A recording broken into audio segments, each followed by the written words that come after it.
Hey gang, Zippo. Been getting a bunch of requests for tractor videos, nothing in particular, nothing specific. So I've been fighting this tire since last year, just been kind of lazy, not messing with it. You guys can see this little pile of bubbles right here. The way that I check to see where my leaks are so that I'm not doing more work than I have to is simply to take some kind of a liquid that has sudsy characteristics to it.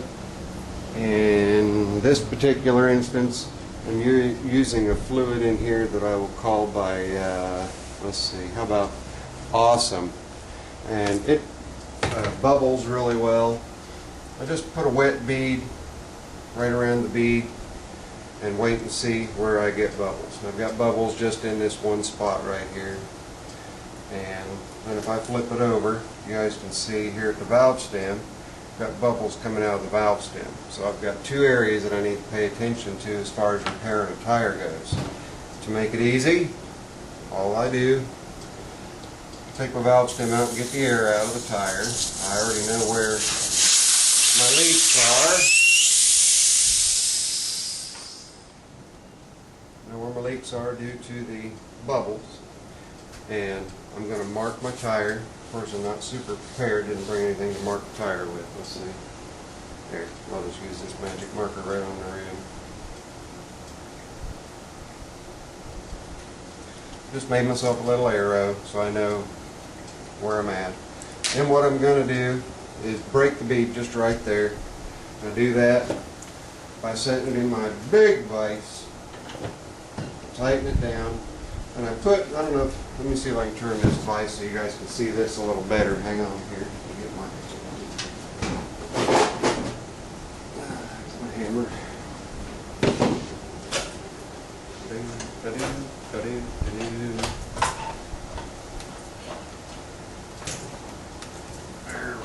Didn't need to get this turned so that when I set the tire in there, you guys get a better view of exactly what I'm doing. Of course, it's going to be a pain for me to tighten the handle, so it's going to take a little while longer. Anyway, I'll take and I'll set the rim where the bead needs to be broke, right on top of the vise block, and then I'll tilt the tire back a little bit so that when it makes contact with the rear part of the chuck, it will get right on the face of the rim, right here.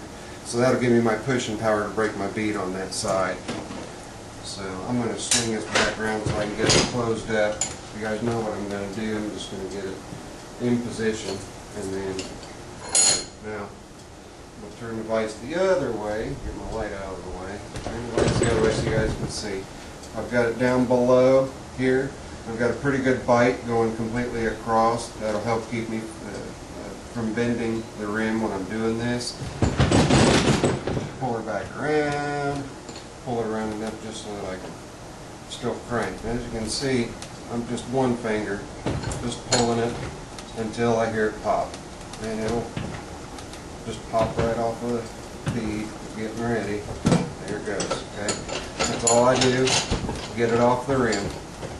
Loosen it back up, set the tire down, we're done with the vise, and lock her back down in place. And a big vise like this really helps with a lot of things concerning our tractors. For example, changing spindle bearings in your mower deck, pressing out bushings in your front axles, different things like that. You guys saw I tightened it down and I loosened it a little bit, and I learned that in high school. My teacher, Mr. Avicius, he taught me a very valuable lesson one day. He saw me after I was done with the vise, turn the vise down, and the handle just happened to be, I don't know, somewhere in this position here. And he was watching what I was doing, and he said, "Do me a favor, run over there beside that vise to that grinder and grab me such and such." I did, and I whacked that sucker with my hip, and I thought for sure I had just twisted my pelvis in 180 degrees. It's a simple little thing. Don't tighten your vise all the way down. Always leave it so it's going to give if you whack into it. Just a little quick deal. Now, to the part of our tire that's got a bad seal. In looking at it, I can see that I have paint running around there. So I'm going to go ahead and clean the entire circumference of that bead and clean out as much of that paint as I can. And I'm just using a toothbrush that I've heated up and bent, and I'll use some of my amazing little concoction here to clean everything out real well. And the only reason all this is sitting on an orange towel is because I'm just kind of picky about getting my counter all wet and sloppy. It saves me from having to clean it. So on around, get it all cleaned up. Just give it a good scrub. After you give it a good scrub, you can take a shop towel or what have you. Wipe everything as clean as you can. And of course a good clean shop towel is the best thing to use. I'm not seeing one-handed, so we use the universal shop towel. Some paper towels. And just wipe on all the way around it. Make sure it's good and clean. Then come up and take a look by pulling the tire back and look at the condition of your rim. See if that rim needs any kind of attention to ensure that you're going to have a good seal. Just pinch the tire, run it on around. You don't need to worry about the rim rotating from your mark because you've not broken the bead that's good, that you're not losing any air on. So don't worry about the rim or the tire rotating on the rim and losing your spot. And even if it does spin and you lose your spot, it doesn't matter because we're going to use Monkey Grip Bead Sealer. Now this stuff is the best stuff since sliced bread. And what was the best stuff before sliced bread, I have no idea. It's before my time, so anybody who wants to tell me can certainly chime in the comments and let me know. Just get you a little bit of it on there. Go around the entire bead, the whole thing, all the way around. Nice thin coat, doesn't have to be a bunch. Give it a turn, same thing. Then we've still got the valve stem that we've got to contend with. And the way I do the valve stem, I've had guys say it's a little unorthodox. Well, you know, whatever works. So you guys will see here in just a minute what I do for the valve stem.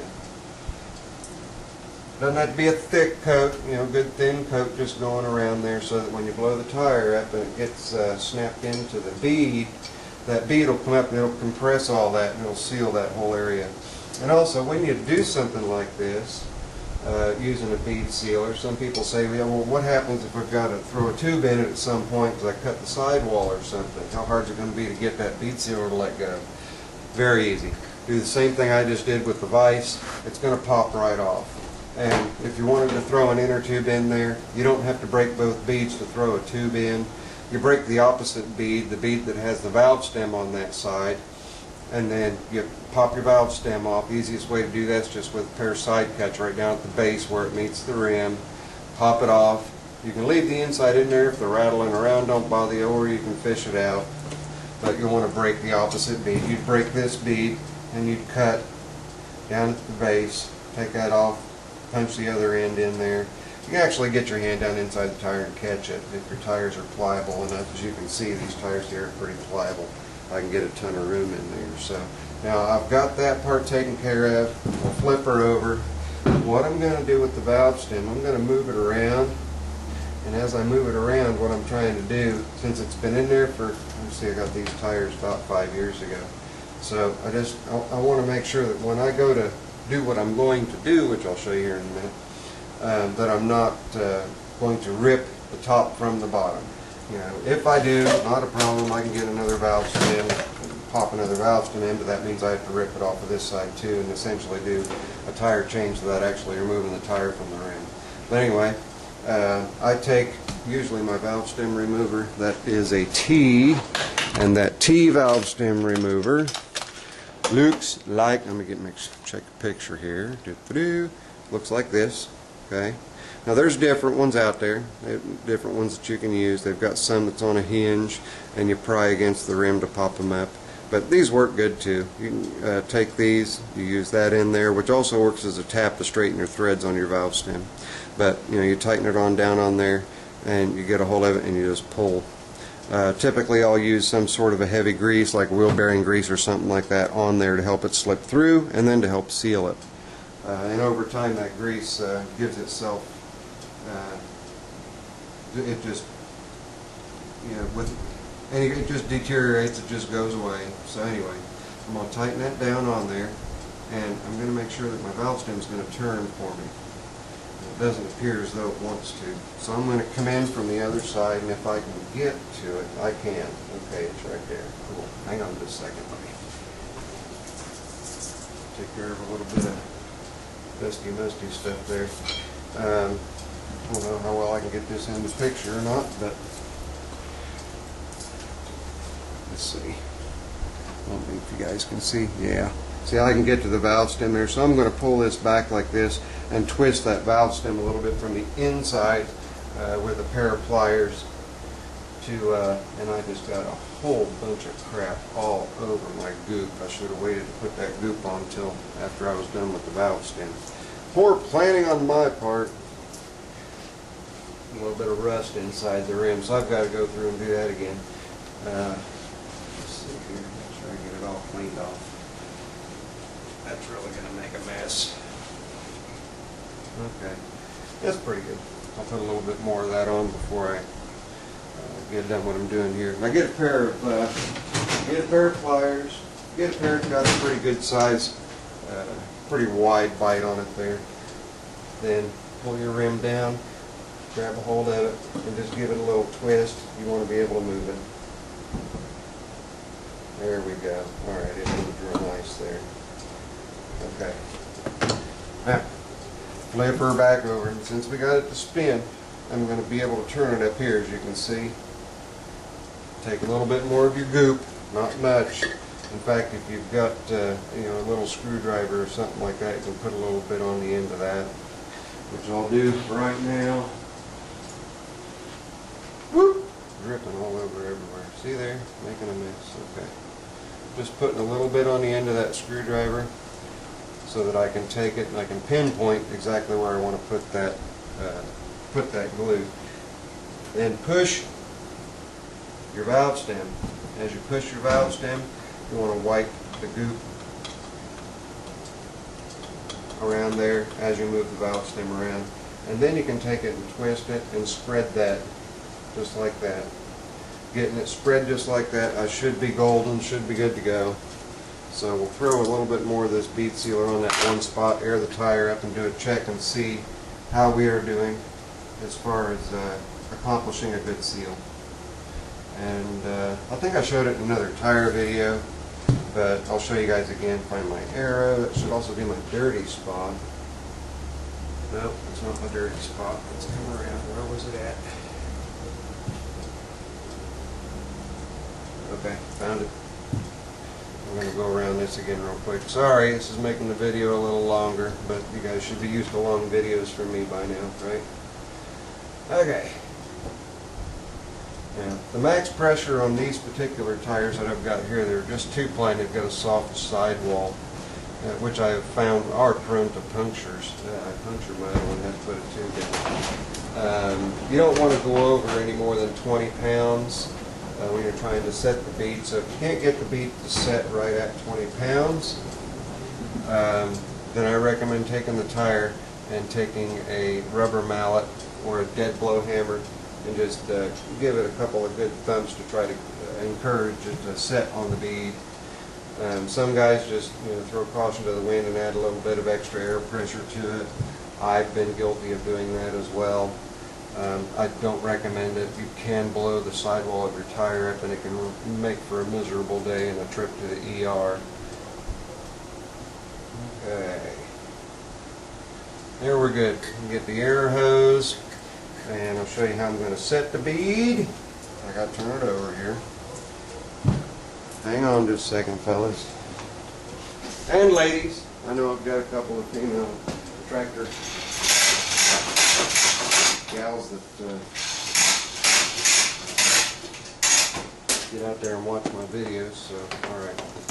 There's for me to top off my air pressure. What I actually use to set the bead, you can put as much air in there as quick as you can.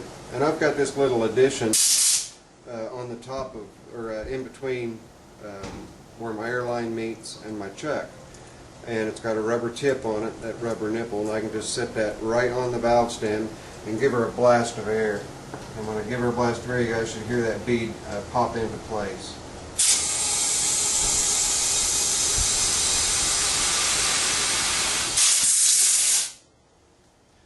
Now we'll turn it over and see what we've got. I need a place to sit that. Stay right there for me. Let's see. Okay, we're sealed all the way around, so that's a good thing. Now, carefully, while you've got your finger over your valve stem, it's going to be a little tough for you to get that in there, so what I do is I go ahead and set it in my fixture that puts my valve stems in and takes them out. I hold the two of them together, set it in, give her a screw down, and there you go. Now we're going to check and see if we've got a leak at the valve stem. Okay. We have no bubbles coming out of the valve stem. That's good. Now let's come back over here. We'll put a wet bead around here. We'll let it roll. Let the liquid roll around. Make sure you have enough that goes all the way around. Okay, got liquid all the way around. Now I'm going to dab these bubbles off and bring some of that liquid back around this side. And wait and see if we've got any bubbles. We have no bubbles forming. We've got a sealed tire.